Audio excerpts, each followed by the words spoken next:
کہ کہیں ایسا نہ ہو کہ تم کسی چیز کو سمجھ رہے ہو کہ کیا ہے کہ یہ ثواب کا کام ہے اور وہ گناہ کا کام، یا تم کسی کو گناہ سمجھ رہے ہو اور وہ مباح ہو، جائز ہو، تو پتہ چلا جو گناہ والا کام تم سوچ رہے نیکی ہے اور تم اسی میں لگے رہو۔ تو اس لیے علم کی فضیلت ہے۔ تو اسی سلسلے میں یہاں آگے بھی ہے کہ ربما انت مصر علی معصیۃ من هذه المعاصی التي تستوجب بها النار، اور بسا اوقات ایسا بھی ہوگا کہ تم ان گناہوں میں سے کسی ایک گناہ پر اصرار کر رہے ہوگے، التي تستوجب بها النار، جس کے ذریعے سے تم خود پر جہنم کو واجب کر رہے ہوگے، وتترک مباحا من طعام و شراب، اور جو مباح ہے یعنی کہ کھانا پینا اور نوم یا پھر سونا، اسے تم چھوڑ رہے ہوگے۔ جو مباح چیز ہے اسے چھوڑ کر ایسی چیز کر رہے ہو جس تم عبادت سمجھ رہے ہو، اور وہ عبادت بھی نہیں ہے، معصیت ہے، اور تم اس معصیت پر اصرار کیے جا رہے ہو، اس کے ذریعے سے تم جہنم کو واجب کر رہے ہو۔ تبتغی بہا قربۃ الی اللہ تعالی فتکون فی لا شیء، اور اس کے ذریعے سے تم طلب کر رہے ہو اللہ تبارک و تعالیٰ کا قرب، فتکون فی لا شیء، اور حال یہ ہے کہ تم کسی بھی چیز میں نہیں ہو، کسی بھی ایسی چیز میں جس کی کوئی حیثیت ہو تم نہیں ہو۔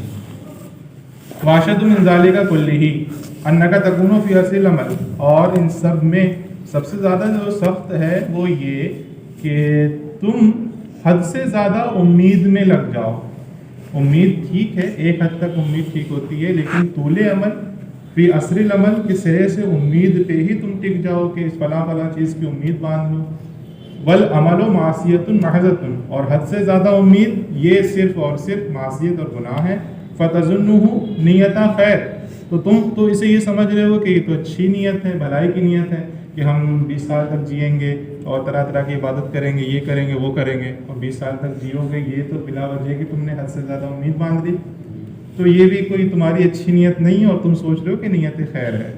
کیوں ایسے سمجھ رہے ہو؟ لجہلک بالفرق بینہما، اس لیے کہ تمہیں نیت خیر اور طول عمل ان دونوں کے درمیان فرق ہی نہیں پتہ ہے، تم اس سے جاہل ہو۔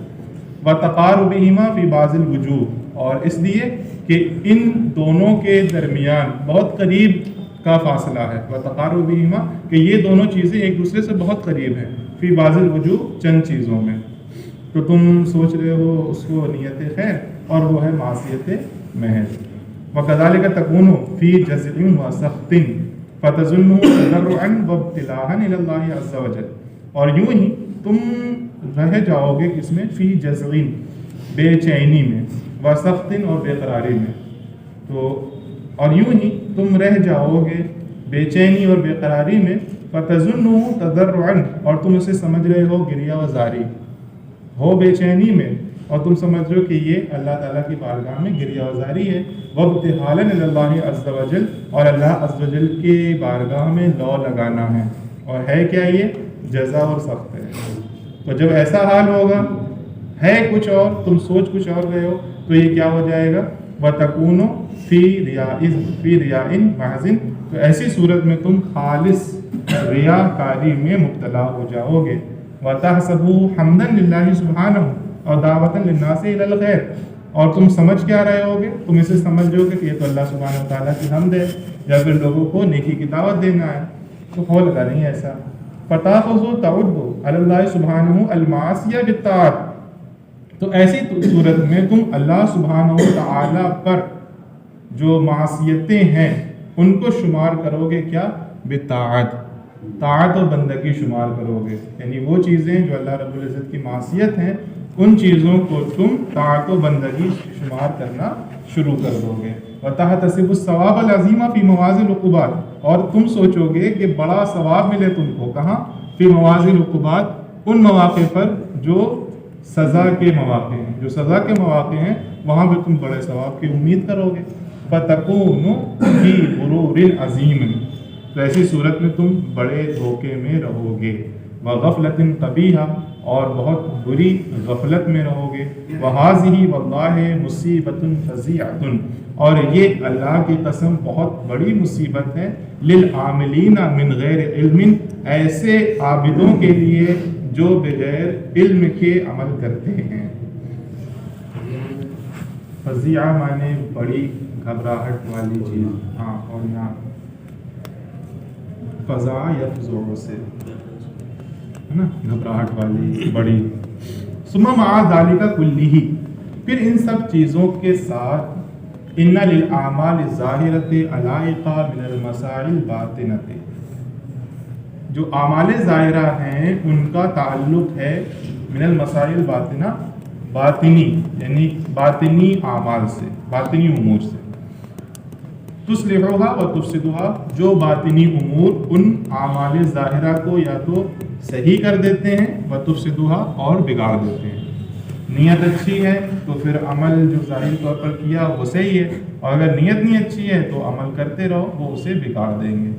جیسے کہ وہ چیزیں کیا ہے، کل اخلاص ہے والریاء والعجب، جیسے کہ اخلاص ہے، ریا ہے اور خود پسندی ہے.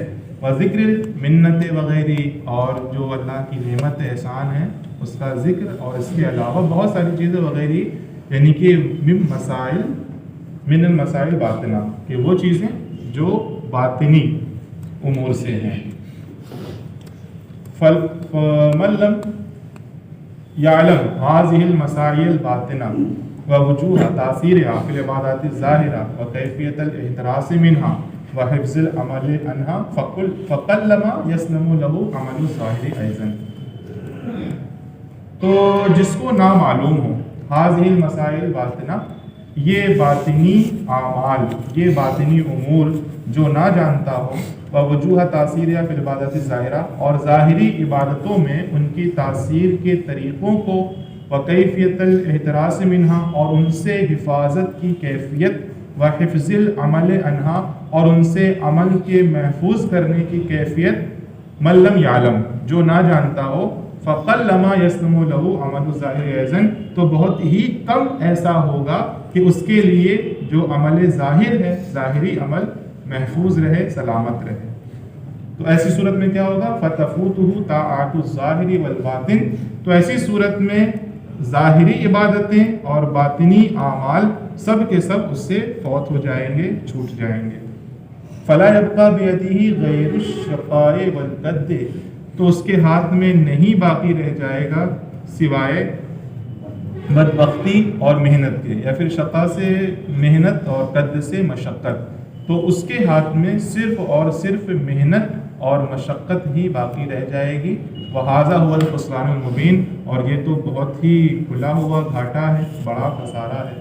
وَلِهَذَا قال رسول اللہ صلی اللہ تعالیٰ علیہ وسلم، اسی لیے رسول اللہ صلی اللہ تعالیٰ علیہ وسلم نے فرمایا، اِنَّا نَوْمًا عَلَىٰ عِلْمٍ خَيْرٌ مِّن صَلَاةٍ عَلَىٰ جَهْلٍ. تو علی یہاں مع کے معنی میں کہ ایسی نیند جو علم کے ساتھ ہو، وہ ایسی نماز سے بہتر ہے جو جہالت کے ساتھ ہو. فَإِنَّ الْعَامِلَ بِغَيْرِ عِلْمٍ يُفْسِدُ أَكْثَرَ مِمَّا يُصْلِحُ، اس لیے کہ بغیر علم کے عمل کرنے والا، یعنی عبادت کرنے والا، جتنا صحیح کرتا ہے اس سے زیادہ وہ عبادت کو بگاڑ دیتا ہے، فاسد کر دیتا ہے. وقال رسول اللہ صلی اللہ علیہ وسلم فی صفت العلم، اور رسول اللہ صلی اللہ تعالیٰ علیہ وسلم نے علم کی صفت کے بارے میں بیان فرمایا، انہ یلہمہ السعداء ویحرمہ الاشقیاء، کہ علم کی توفیق دی جاتی ہے، یا پھر علم عطا کیا جاتا ہے نیک بختوں کو. علم کا الہام کیا جاتا ہے، علم عطا کیا جاتا ہے نیک بختوں کو، اور جو بدبخت ہیں انہیں اس علم سے محروم کر دیا جاتا ہے. فالمعنی، تو معنی کیا ہے، ان احدی شقوتیہ اللہ یتعلم العلم، اور باقی جملہ مترادہ والعلم عند اللہ. تو معنی یہ ہے، اور علم تو اللہ کے پاس ہی ہے، تو معنی کیا ہوگا کہ ان احدی شقوتیہ اللہ یتعلم العلم، کہ اس کی جو بدبختی ہیں دو طرح کی، ان میں سے ایک بدبختی تو یہ ہوگی کہ وہ علم کو نہ سیکھے. ثم یشقی، پھر بدبختی یہ ہوگی، ثم یشقی ویتعب فی العبادۃ علی خبط اشواق، پھر دوسری بدبختی یہ ہوگی کہ وہ تھکے، وہ کوشش کرے کس چیز میں، فی العبادت، عبادت میں محنت کرے، علی خبط اشواق، اس اونٹنی کی طرح جو راہ بھٹک گئی ہو. تو خبط اشواق، خبط و اشواق کہا جاتا ہے ایسی اونٹنی جو راستہ بھٹک گئی ہو.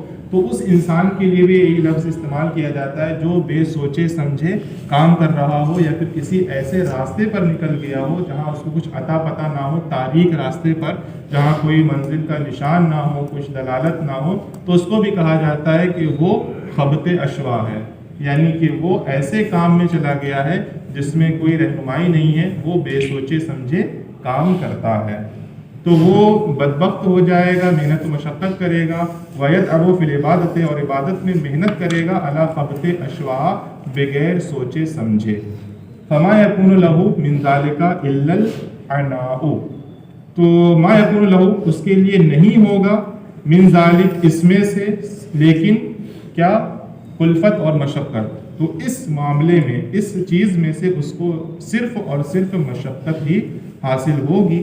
نعوذ باللہ من علم لا ينفع، تو ہم اللہ کی پناہ میں آتے ہیں ایسے علم سے جو نفع بخش نہ ہو، وعمل لا يقبل، اور ایسے عمل سے جو مقبول نہ ہو، ولہذا عظمت عنایت العلماء الزہاد العاملین رضی اللہ عنہم بالعلم، اسی لیے جو زاہد عبادت گزار علماء ہیں رضی اللہ تعالی عنہم، ان کی توجہ، عظمت عنایت العلماء، کہ ان کی بڑی توجہ رہی کس چیز میں، بالعلم، علم میں، اسی لیے جو عبادت گزار زاہد علماء ہیں ان کی بڑی توجہ رہی بالعلم، علم کے ساتھ، خاصۃ من بین افنان الناس، خاص طور پر تمام لوگوں کے درمیان، تو مختلف فن کی جمع افنان، تو طرح طرح کے جو لوگ ہیں نا، ان میں جو علماء زہاد تھے ان کی توجہ خاص طور سے علم کے ساتھ رہی۔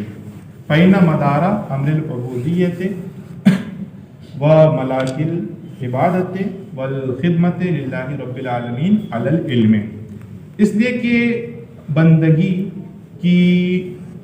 بندگی کا دار و مدار یا معاملہ بندگی، امر العبودیت، معاملہ بندگی، و ملاک العبادت، اور عبادت کا جوہر یا عبادت کی اصل، والخدمت للہ رب العالمین، اور اللہ رب العالمین کی طاعت و فرما برداری کا مدار، یہ نا ہم مدار، ان ساری چیزوں کا مدار کس پر ہے، علم پر ہے۔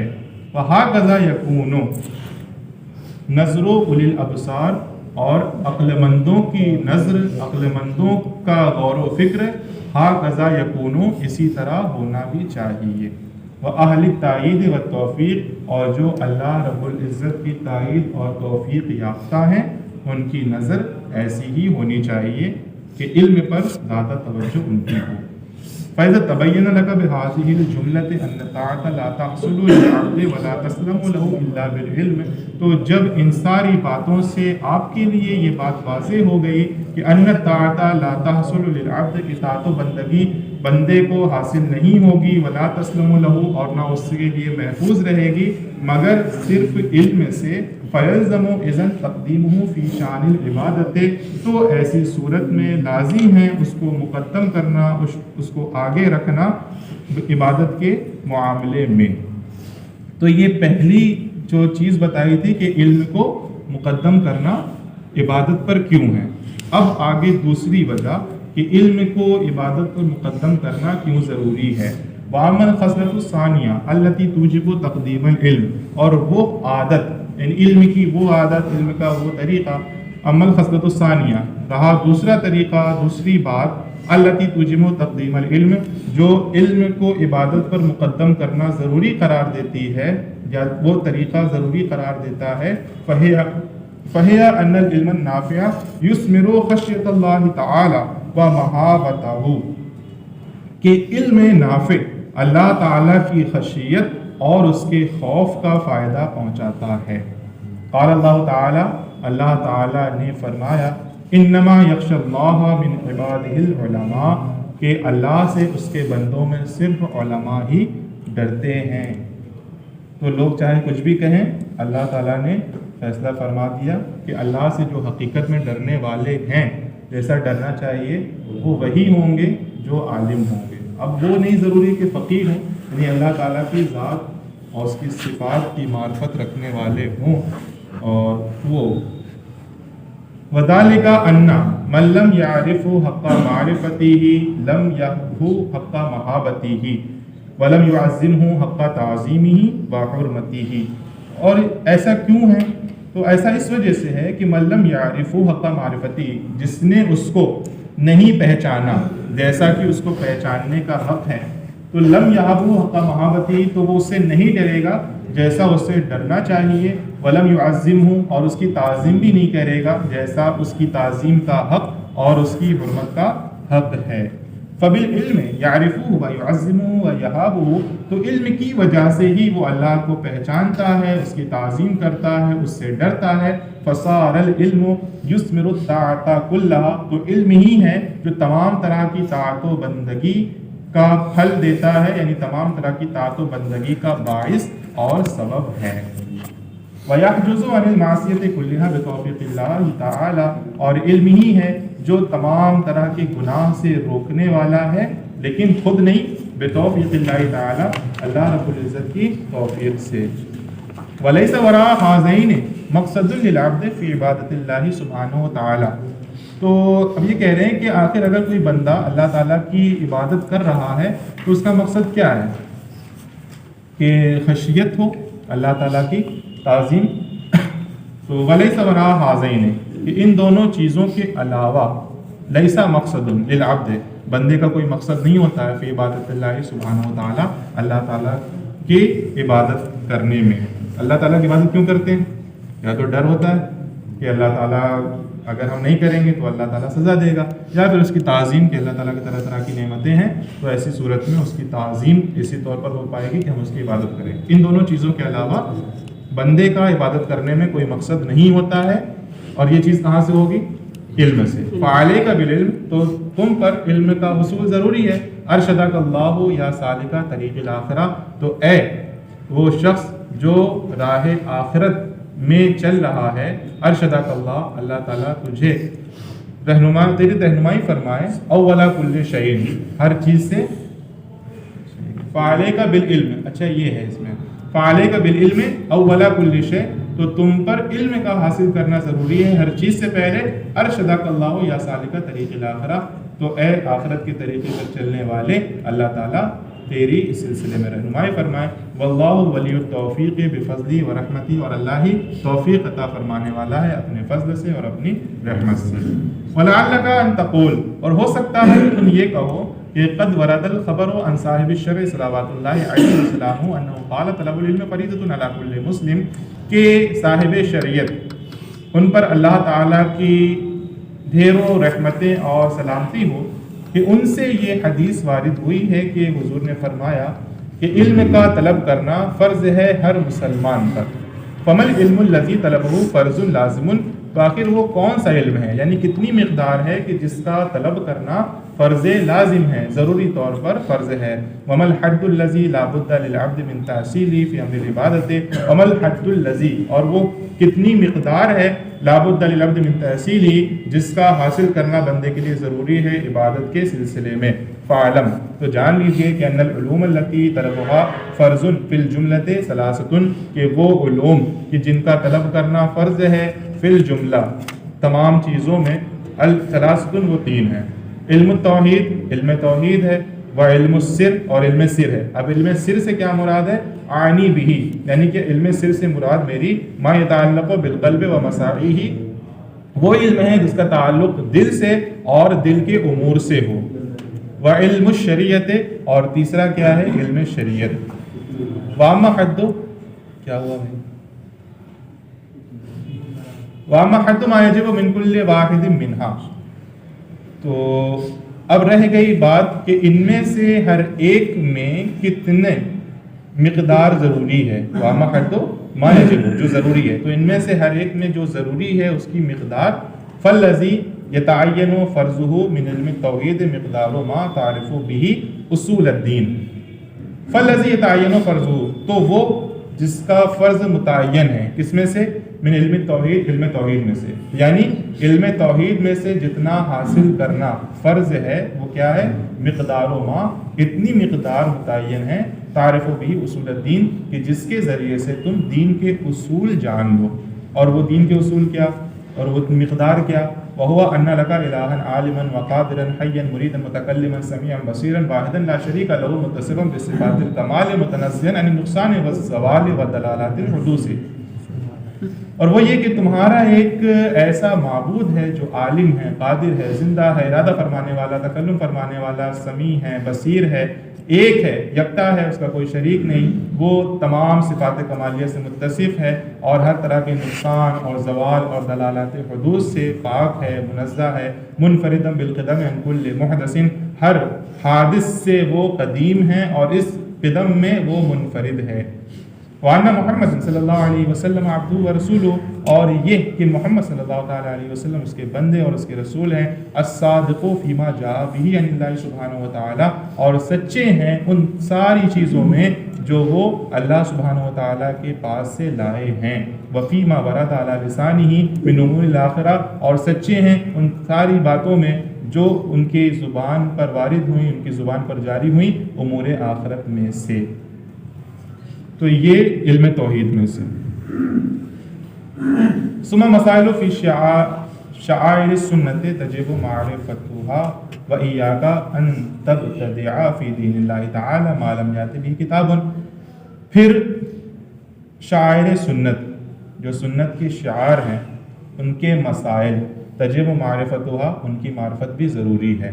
تو جو شعائر سنت ہیں، تو سنت تو بہت سارے ہیں، لیکن کچھ چیزیں ہوتی ہیں نا جسے خاص، کہ پانی پینا 3 سانس میں، دائیں ہاتھ سے کھانا کھانا، دائیں ہاتھ سے دائیں جانب سے شروعات کرنا، تو یہ شعائر سنت. تو اسما مسائل فی شعائر سنت تجب معرفتها، کہ پھر جو شعائر سنت کے مسائل ہیں ان کی معرفت ضروری ہے. وَإِيَّاكَ أَن تَبْتَدِعَ فِي دِينِ اللَّهِ تَعَالَى مَا لَمْ يَأْتِ بِهِ كِتَابٌ، اور ضروری ہے کہ تم بچو اللہ تعالیٰ کے دین میں کسی ایسی چیز کی شروعات کرنے سے، کسی ایسی بدعت سے بچو مَا لَمْ يَأْتِ بِهِ کتاب، کہ جس کا کتاب اللہ میں بیان نہیں ہے. ولا اثر، اور نہ ہی حدیث شریف میں اس کا بیان ہے. فتکون مع اللہ سبحانہ علی اعظم خطر، کہ اگر تم ایسا کرو گے تو کیا ہو جائے گا کہ تم ہو جاؤ گے اللہ سبحانہ وتعالیٰ کے ساتھ ایک بڑے خطرے پر، کہ اللہ تعالیٰ کی جانب سے اگر تم بدعت کوئی رائج کرو گے تو بڑا خطرہ تم کو لاحق ہوگا. وجمیع ادلۃ التوحید موجود اصلها بکتاب اللہ تعالیٰ، اور علم توحید کی جو ساری دلیلیں ہیں ان کی اصل موجود ہے اللہ تعالیٰ کی کتاب میں. تو اصل سے سارے لوگ سیکھ نہیں پاتے. وقت ذکر شیوخنا، اور ان سارے ادلہ، ان ساری دلیلوں کو ذکر کیا ہے ہمارے علماء نے رضی اللہ تعالیٰ عنہم، اللہ تعالیٰ ان سے راضی ہو. کہاں؟ فی کتبہم التی صنفوها فی اصول الدیانات، اپنی ان کتابوں میں جن کتابوں کو انہوں نے تحریر کیا ہے دیانات کے اصول میں.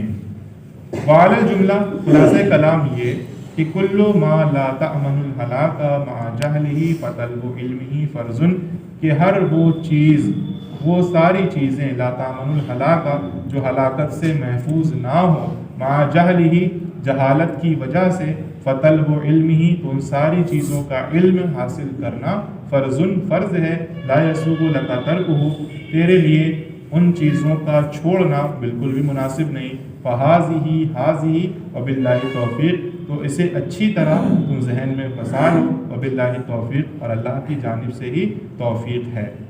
وَأَمَّا الَّذِي يَتَعَيَّنُ فَرْضُهُ مِنْ عِلْمِ السِّرِّ، اور وہ مقدار کہ جو فرض ہے، جس کا جو فرض ہے من علم السر، علم سر میں سے، تو وہ کیا ہے؟ فَمَعْرِفَةُ مَوَاجِبِهِ وَمَنَاهِهِ، تو جو بھی واجبات ہیں اور جو بھی منہیات ہیں ان کی معرفت ضروری ہے.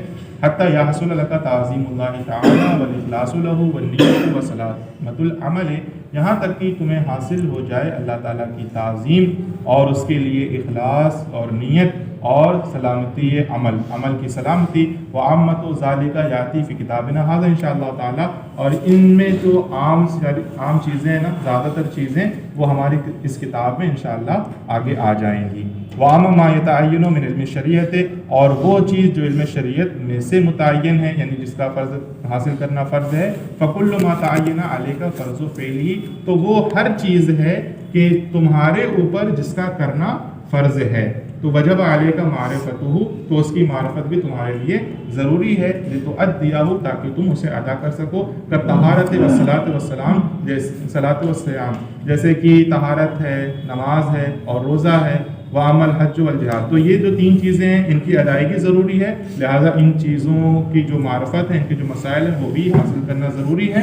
وعمل حج والجہاد والزکوٰۃ، اور رہ گئی بات حج کی، جہاد کی اور زکوٰۃ کی، فإن تعین علیک فرضہ، تو اگر تمہارے اوپر اس کی فرضیت متعین ہو رہی ہے، وجب علیک علمہ، تو پھر تم پر اس کا علم حاصل کرنا ضروری ہے، لتؤدیہ، تاکہ تم اسے ادا کر سکو، وإلا، اور اگر یہ چیزیں تمہارے اوپر فرض نہیں ہو رہی ہیں، فلا وجوب علیکم، تمہارے اوپر ان چیزوں کی معرفت واجب نہیں ہے۔ فہذا حد ما یلزم العبد تحصیل من العلم لا محالۃ، تو یہ مقدار ہے ما یلزم العبد تحصیل من العلم، اس علم کی کہ جس کا حاصل کرنا بندے پر لازم ہے، لا محالہ، یقینی طور پر، ضروری طور پر، ویتعین فرضہ، اور اس کی فرضیت متعین ہے، بحیث، اتنی مقدار میں اس کی فرضیت متعین ہے، لا بد لک من ذلک، کہ جن سے تمہیں چھٹکارا نہیں ہے، جتنا تمہارے لیے حاصل کرنا ضروری ہے۔